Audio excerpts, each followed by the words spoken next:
So I wanted to do a quick video about special educational needs. As many of you know, this is an issue very close to my heart.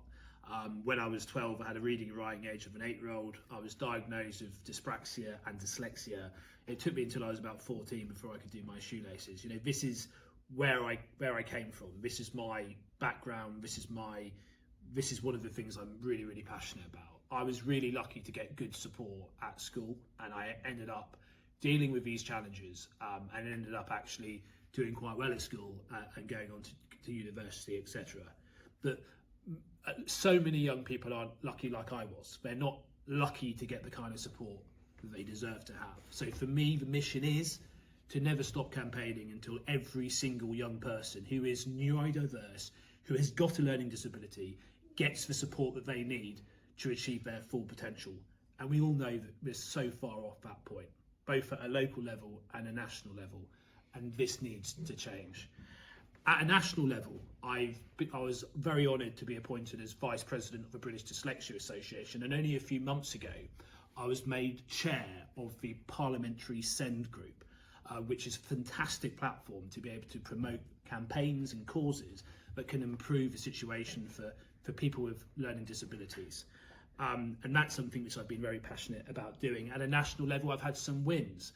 Only a few months ago, the government said that it's changing the initial teacher training framework so that every single teacher has a greater understanding of all different types of learning disability, because we don't just need more specialists, but we need more of the general teachers to have a higher understanding of every single type of learning disability.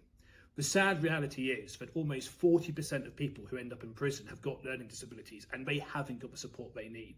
We did a report on prison education when I was on the education committee, and it was my recommendation that every single prison should have its own SEND coordinator to help with rehabilitation. Before that recommendation, there was only one coordinator to cover 4 prisons. This was a big change, and it is making a difference, but there is so much more to do. At a local level, sometimes it feels as though almost 30–40% of my casework has been working with parents, trying to get places for their kids at special schools and appropriate education. So I know locally that the situation needs to be turned around, and I am dedicated to doing that and to playing my role in doing that more so than anything else in my life.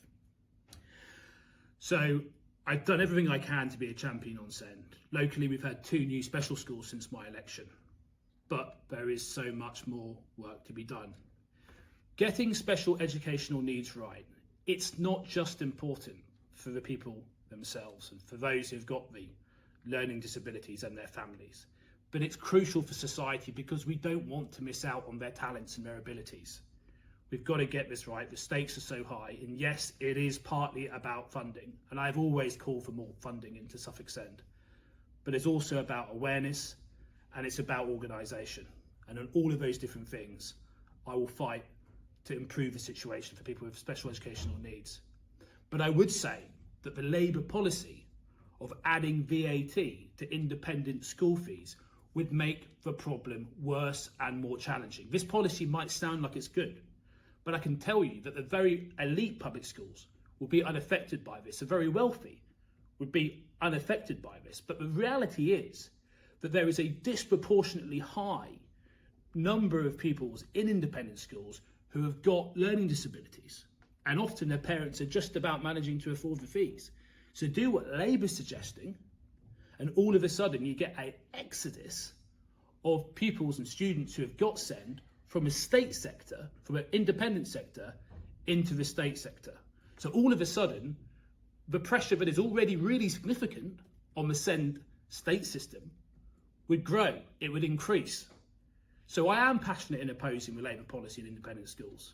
Not because I don't think it, and the reason for that is because I think it would be young people with SEND in the state sector who would pay the greatest price.